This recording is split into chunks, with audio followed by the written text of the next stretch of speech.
Finalmente, vamos ver como anda o tal do Taos, a arma da Volkswagen para combater o quase monopólio de 70% do Compass no segmento de SUVs médios. E esse cara aqui, como vocês vão ver daqui a pouquinho, tem alguns trunfos importantes aí na manga que o colocam em posição em vantagem em relação ao Jeep em algumas coisas.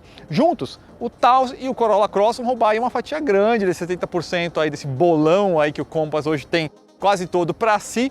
O Corolla Cross, vocês viram a avaliação, a apresentação há algumas semanas aqui no canal do Autoline, e o Taos, a gente fez aquela apresentação estática um pouquinho antes lá na fábrica da Volkswagen, só que hoje a gente vai ver como que ele anda, a gente tem a lista de preços, de equipamentos, vamos mostrar qual que é a melhor versão em termos de custo-benefício e por quê, temos a apresentação técnica e, claro, vamos ver aí ele em ação a partir de agora aqui no Autoline. Aliás, se você não assinou o canal ainda, assine, ative aquele sininho para receber as notificações primeiro e siga a gente nas redes sociais também, no Instagram e no Facebook, Autoline Carros.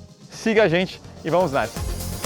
Juliano Barata, editor-chefe do Fletout Brasil, apresenta um Volks Taos branco com detalhes pretos, escrito em vermelho, Autoline. Uma rápida pincelada sobre o que é o Taos. Esse SUV foi literalmente posicionado entre o T-Cross e o Tiguan. Ele é 26 centímetros mais comprido do que o T-Cross, mas 24 centímetros mais curto do que o Tiguan.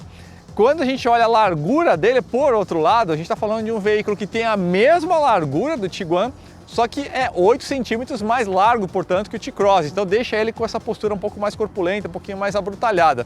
Eu estou falando dos irmãos aí da Volkswagen, mas na verdade, todo mundo sabe, esse veículo está de olho mesmo no Compass. E olha só que interessante, tem uma diquinha aqui de design que indica muito bem isso, que é o formato da caixa de roda trapezoidal. Se a gente olhar a linguagem de design de todos os outros SUVs da Volkswagen, como por exemplo o Nivus, T-Cross, até o Touareg que não tem aqui, o Tiguan, todos eles têm a caixa redonda, né? Bem assim o formato clássico da Volkswagen. Esse é o único que segue essa linguagem, justamente a do Compass, né? Trapezoidal. Inclusive a de linguagem da dianteira também segue um pouco a mensagem, vamos dizer assim, que é esse estilo um pouco mais sólido, um pouco mais bruto, né?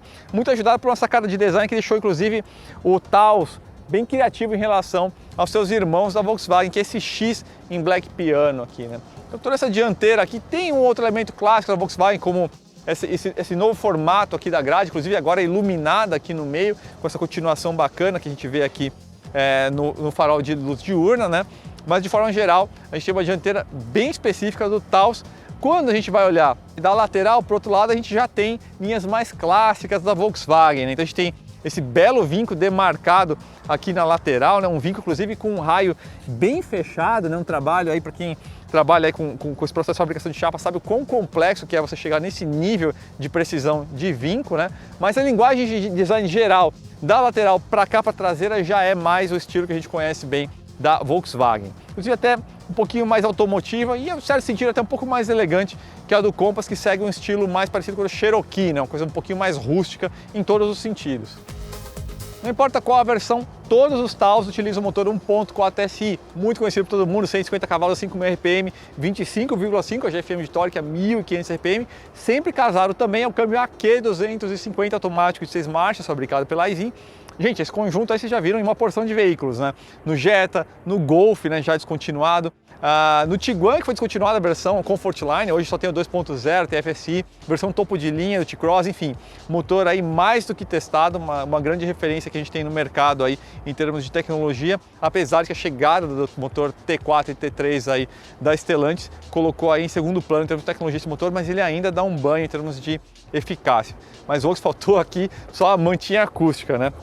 Vai lembrar, pessoal, esses veículos todos da Volkswagen mais recentes utilizam a plataforma MQB, também uma grande referência aí da indústria em termos de tecnologia, né, em termos de empregos de aços de alta e ultra alta resistência, desenho inteligente de chapas conformadas a quente, adesivo industrial, solda laser, inclusive, então tem muita tecnologia aqui. Essa daqui é a variante A1 da MQB, que é um pouco maior e um pouco mais sofisticada do que a plataforma A0, a versão A0 que a gente vê, por exemplo, no Polo, no Nivus e no T-Cross. E isso abre, inclusive, a possibilidade da suspensão traseira multibraços, que é o que a gente vê aqui. A suspensão multibraços tem algumas vantagens em relação ao eixo de torção, que a gente vê em alguns carros de entrada, e mesmo em alguns veículos aí, como o próprio Corolla Cross, em dois âmbitos. O conforto, quando você está andando num piso ruim, por exemplo, oscilações só de um lado, né, ele vai ter uma estabilidade maior ali, ele vai vibrar menos, especialmente o eixo traseiro do veículo. Em termos dinâmicos também você tem aí um controle de variação de geometria da suspensão mais sofisticado, né? Então é um arranjo que é mais caro, é mais complexo, mas realmente traz benefícios aí para quem está conduzindo o veículo. Preços e versões, só tem duas versões do Taos. A Volkswagen foi muito minimalista, mas caprichou na lista de equipamentos. Está falando da Comfort Line de 155 mil e dessa aqui que é a Highline de 182 mil. A versão que realmente vale mais a pena é a Comfort Line, porque a lista de equipamentos está muito, mas muito caprichada mesmo. E ela está mirada literalmente em cima do Compass Longitude. Na verdade, eles têm exatamente o mesmo preço, R$ 154.990. Vale lembrar, pessoal, você consegue financiar qualquer veículo zero ou até com 5 anos de uso com muita facilidade pelo Bradesco Financiamentos em autoline.com.br. Lá no site é só você clicar em simular financiamento no topo da tela, escolha a quantidade de parcelas, alguns dados bem básicos, você já recebe a melhor proposta. Enquanto você está lá, vale a pena você conferir as opções de seminovos que estão cadastradas lá no Autoline. Tem muita coisa interessante. Você consegue fazer um belo upgrade de categoria partindo do valor aí de 180 mil, já consegue partir inclusive para alguns veículos alemães. A versão Comfort Line, que é a que eu falei que compensa mais no custo-benefício, ela já vem com um pacote bem completo. Já vem com faróis em LED, rodas aros 18, câmera de ré e sensor de estacionamento tanto na dianteira quanto na traseira, entrada e partida sem chave, painel digital com tela de 8 polegadas, famosa central de infotainment Volksplay com tela de 10 polegadas, aquela mesma que estreou no Nivus, carregador de smartphone por indução já nessa versão, ar dual zone com saídas de ar para os passageiros de trás, controle de velocidade de cruzeiro básico, não adaptativo, né? Sensores de chuva e crepuscular e o volante multifuncional com aletas para trocas de marchas. A versão Comfort Line possui só dois pacotes opcionais. Primeiro, o conforto, que adiciona couro sintético nos bancos, regulagem elétrica para o motorista e aquecimento nos bancos dianteiros, R$ 5.420 esse pacote. E também tem um pacote de segurança que vai transformar o controle de velocidade de cruzeiro em adaptativo Stop and Go, ou seja, ele tem um radar que vai regular a velocidade de acordo com o veículo da frente, né? Ele vai reduzir, incluindo fazer uma parada aí por alguns segundos no caso de congestionamento. E também adiciona um sistema de frenagem emergencial semi-autônoma com detecção de pedestres, inclusive. O valor desse pacote de segurança é R$ 4.790. Já a Highline de R$ 182 mil, que é esse veículo que a gente está avaliando, traz todos os equipamentos da Comfort Line, incluindo os pacotes opcionais conforto e segurança que eu acabei de apresentar. Mas ele traz mais coisas, tem dois recursos exclusivos de segurança: sistema de detecção de pontos cegos no espelho retrovisor e um alerta de tráfego traseiro cruzado. Por exemplo, se está saindo de uma manobra de estacionamento, ele até freia sozinho o veículo. Em termos de iluminação, a versão Highline é aquela que tem aquela régua de LED na grade frontal e os faróis ganham a tecnologia IQ Light. Lá dentro, a versão Highline também adiciona alguns mimos, né? Então a gente tem luz ambiente em 10 tons, o painel Active Info Display com tela de 10,25 polegadas e seleção de perfil de condução. Você quer teto solar panorâmico? Somente na versão Highline que você vai conseguir incluir um opcional de R$ 5.520. A versão Highline também ganha a opção de duas cores exclusivas, o azul Atlantique e o bege Mojave. Como já é tradição da Volkswagen, sempre tem uma versão de lançamento, né? Então aqui também tem, baseada na Highline, por R$ 191.060, sempre na cor bege Mojave, com teto e coluna A pretos. A gente também tem os espelhos pretos, as rodas são escurecidas, lá dentro tem o som Beats e teto solar panorâmico. Aliás, falando lá dentro, vamos conferir a cabine do Taos. Aqui dentro a gente tem uma combinação de dois produtos da Volkswagen, né? A gente tem uma linguagem de design que lembra um pouco a do T-Cross, e quando eu digo isso eu me refiro especialmente a esse deck horizontal aqui, né? Especialmente com esse acabamento aqui rígido, né? A cor prata aqui, cinza na verdade, mas seria mais correto.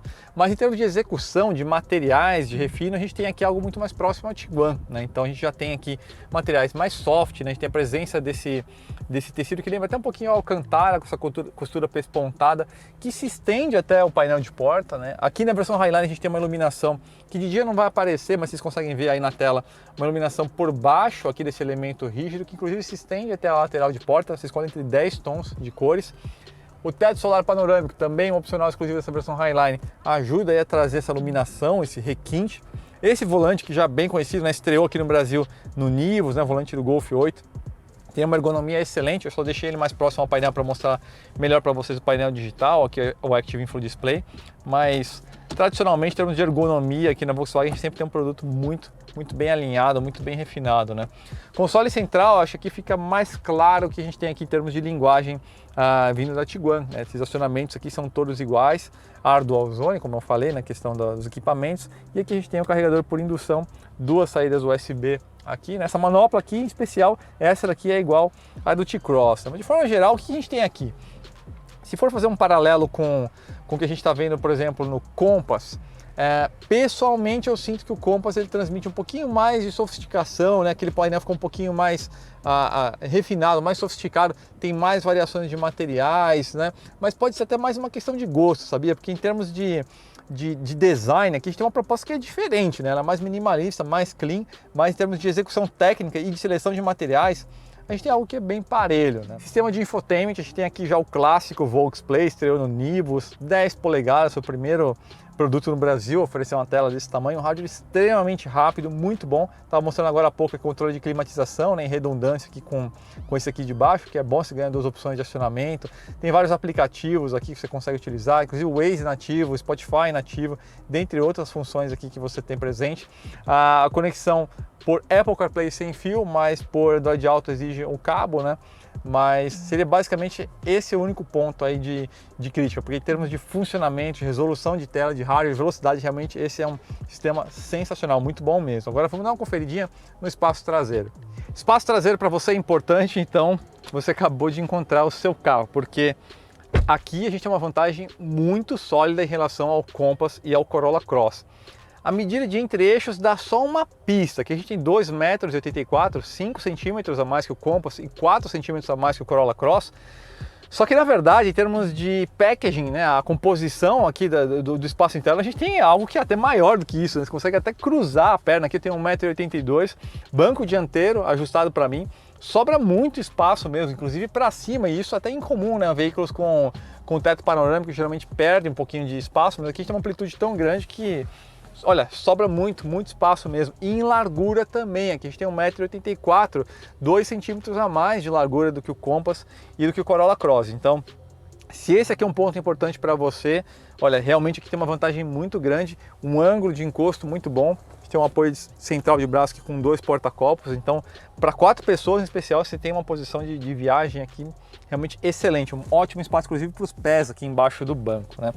Saída de ventilação para os passageiros de trás, talvez o único ponto de crítica aqui, apenas uma saída de USB. Vamos dar uma olhadinha agora no porta-malas. Ele pode até não ter o sistema de abertura elétrica do Compass topo de linha, mas você tem um volume muito maior e esse é um fato. 498 litros contra 410 do Compass, muito superior inclusive aos 440 litros que a gente vê no Corolla Cross. Então, espaço traseiro e porta-malas são dois dos principais trunfos aí do Taos, né? Então, se esses são quesitos muito importantes para você, considere esse carinha aqui. Mas vamos que importa, vamos ver finalmente então como anda o Taos. Juliano usa capacete de proteção e trafega em pistas secas ou molhadas. Então vamos lá, amigos, vamos conhecer aqui a dinâmica do Taos. Primeiras impressões aqui, né, dentro de uma pista de teste de um fabricante de pneus. Permite que você conheça algumas situações, outras nem tanto. Aqui a gente não tem subidas, não tem muitas variações de curvas, mas dá para ter uma ideia aí de comportamento de aceleração, de frenagem e até de ruído. Ali tem uma parte ali de piso acidentado, bem como piso úmido aqui. Lembrando, né, motor 1.4 TSI, 150 cavalos e o melhor 0 a 100 aí entre os três principais rivais, né? Chegou até a distracionar, então realmente tem aí uma disposição bem grande, né? A gente está falando de um 0 a 100 aqui de 9,3 segundos, né? Então isso coloca ele aí um décimo abaixo, ou seja, melhor do que o Jeep Compass com motor T270, meio segundo mais rápido também que o Corolla Cross aspirado, né? E 3,7 segundos mais rápido do que a versão híbrida, que o foco realmente não é esse do Corolla Cross, né? Vai lembrar, né? Motor 1.4 TSI, todas aquelas tecnologias que a gente já está, entre aspas, cansado de saber, né? Mas é sempre legal falar, né? Então, motor todo em alumínio, turbo de baixa inércia, sistema de turbo integrado ao coletor, também integrado aí ao cabeçote. Uma breve pausa aqui para passar nesse piso ruim. Pessoal, aqui a gente tem, tudo bem, uma situação um pouco artificial, mas sem grandes novidades quando a gente está falando de veículo de plataforma MQB, né? Todos eles se comportam de forma meio parecida, né? É um veículo muito leve, até pegar aqui essa parte pior aqui. É um veículo muito leve, mas com uma plataforma muito sólida, né?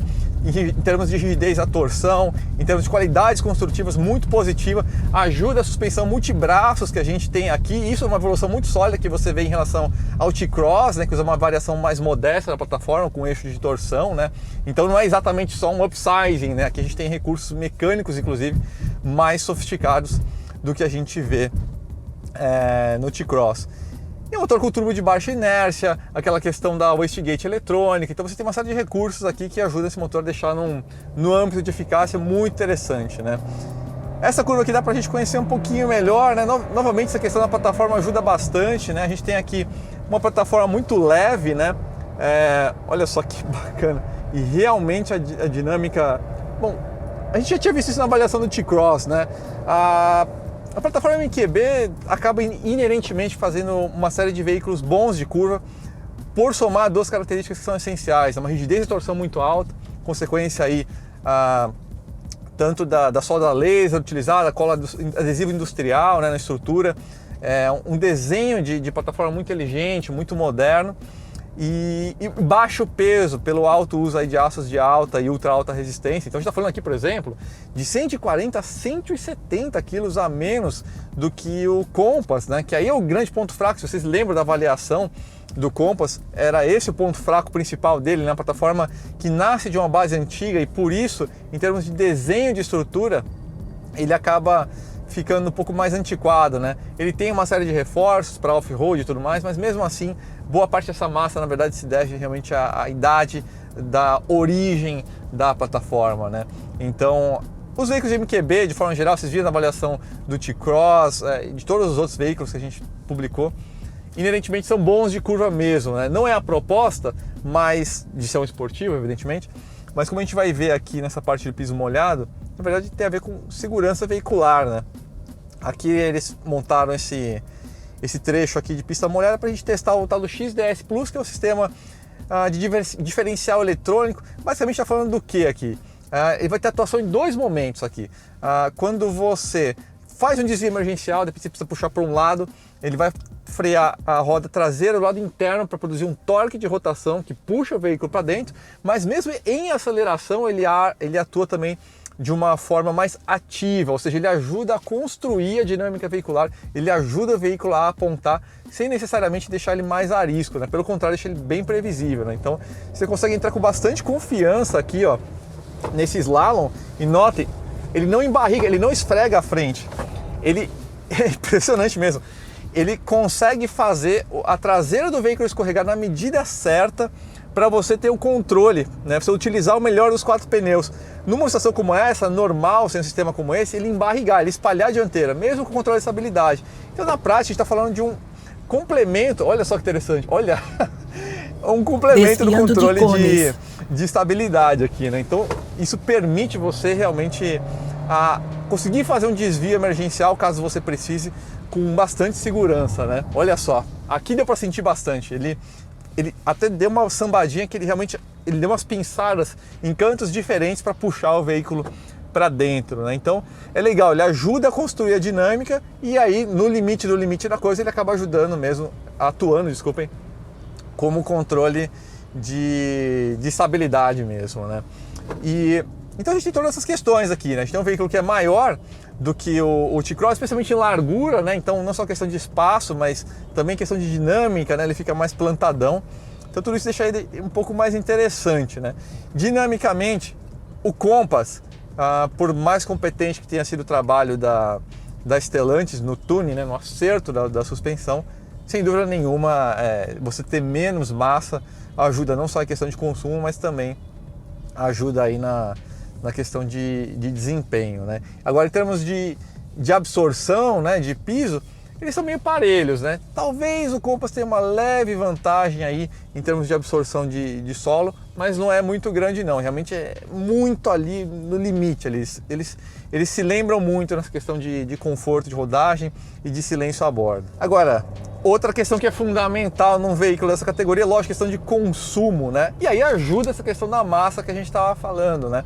Olha, todos eles são meio parelhos aí, na verdade, especialmente quando a gente fala de Compass e Taos, né? Mas aqui a gente tem um quadro superior, tá? Então a gente tem o consumo misto, né? Somando aí consumo urbano e rodoviário dividido por 2, com etanol aqui a gente tem 8 km por litro e 11,35 km por litro quando a gente considera gasolina, né? Isso é entre 0,25 e 0,4 km por litro superior, ou seja, é melhor, ele bebe menos do que o Compass T270, né? Que tem uma tecnologia de motor mais avançada, mas aí tem duas coisas, né? Calibração, especialmente nessa primeira fase aí do Compass, mas também tem a questão da massa que a gente estava falando, né? Você tem que carregar mais peso, no caso do Compass, pela plataforma mais antiga, aí você tem uma perda de eficácia por mais moderno que seja o motor. Mas olha só como são as coisas. O Corolla aspirado, ele é melhor em termos de consumo do que esse veículo aqui. É entre 0,5 e 0,8 km por litro, né? De comparar aí a etanol e gasolina. E é lógico, se entrar no híbrido aí, o híbrido é 2,7 km por litro superior, né, com etanol, e 4,1 km por litro superior com gasolina, né? Então o híbrido realmente foi voltado para isso, mas aí lembrando, né, o 0 a 100 do híbrido é muito pior, né? Então é uma questão de compromisso, é uma questão de escolha. Mas o resumo da ópera é basicamente o seguinte, se você está na dúvida entre Compass e tal, desempenho e consumo, tá ali muito próximo aí realmente os dois veículos, né? Então não utilize esse como um critério, tá? E realmente a dinâmica do Taos é bem interessante mesmo, né? Então, e freio também tem 312 mm de disco na dianteira, né? Então, poder de frenagem aqui a gente tem bastante, né? Disco nas 4 rodas, se não me engano, são 272 mm atrás, tá? Então, vou fazer uma frenagem um pouco mais forte aqui agora, dar uma boa estancada pra gente... E ele usa bem, inclusive, os freios de trás, muita performance de frenagem, né? Juliano parado ao lado do veículo. Tudo isso posto à mesa, a grande pergunta que fica no ar, é claro, afinal, o Taos tem o que é necessário para brigar de frente com o Compass? Cara, tem e tem muito. A gente tem um preço equivalente, um preço idêntico na versão que importa, né, que seria a Comfort Line desse aqui, e a versão Longitude do Compass, literalmente o mesmo preço.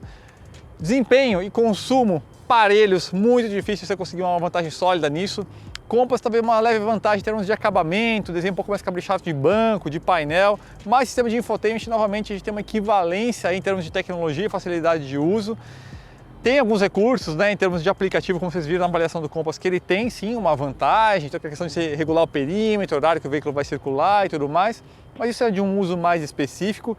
Espaço traseiro, plataforma mais moderna, porta-malas, aqui sim é uma vantagem do Taos, mas na verdade é tudo tão apertado se você pegar e desmontar mesmo toda a lista de equipamentos e recursos que cada um desses veículos tem, que eu não consigo dizer de bate-pronto qual deles é melhor. Na verdade a gente vai até fazer um vídeo comparando esses três veículos, né? De saída eu consigo dizer para você que Taos e Compass estão em vantagem em relação ao Corolla Cross, em termos de custo-benefício e alguns termos técnicos, questões técnicas também. Mas entre esses dois, qual é o melhor? Realmente eu vou precisar descobrir junto com vocês para destrinchar tudo mesmo por extenso. Aí a gente vai entender aí realmente quem leva o melhor.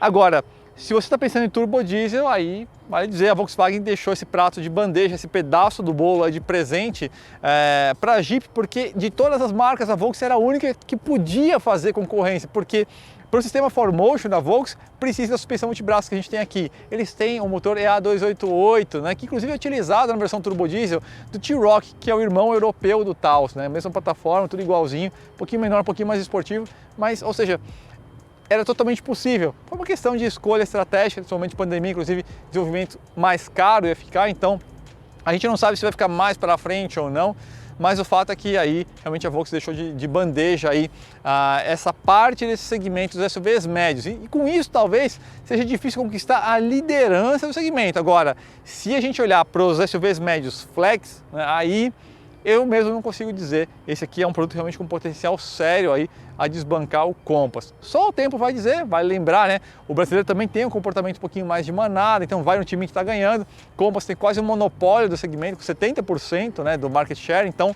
fica um pouco mais difícil, mas em termos de produto a gente tem algo aqui realmente de altíssimo nível, com vantagens importantes como espaço traseiro e porta-malas muito importantes, aliás, para o comprador de SUVs médios. Então, é isso, pessoal. Espero que vocês tenham gostado da avaliação. Fiquem atentos que em breve, então, a gente vai trazer esse comparativo entre esses 3 veículos para destrinchar tudo mesmo. E aí você vai conseguir escolher, inclusive, o que você considera mais importante para você mesmo tomar a sua decisão. Então, agradeço a audiência de vocês, um abraço e até a próxima. Escrito Felipe Kluck, captação e edição. Câmera mostra detalhes externos de um Taos com bagageiro no teto.